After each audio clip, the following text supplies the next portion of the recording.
Do you know where your water comes from?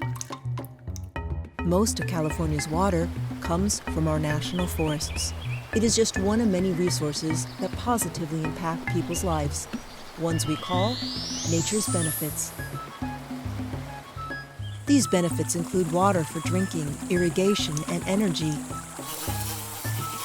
wood for construction, fuel, and heating, jobs for ranchers, loggers, and outfitter guides, and recreation for all.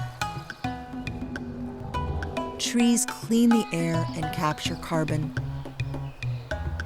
Scenic landscapes contribute to physical and mental well-being, and public lands provide settings for us to strengthen family bonds, create lasting memories, and continue cultural traditions.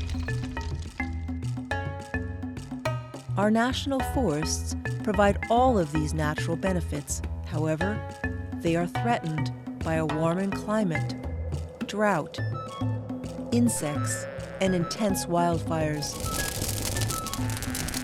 So how do we ensure our forests remain healthy so that nature's benefits are available for generations to come? We can help by increasing volunteerism, by providing good citizen stewardship, and by showing support for investment in restoration. Together, we can ensure that our forests continue to provide nature's benefits.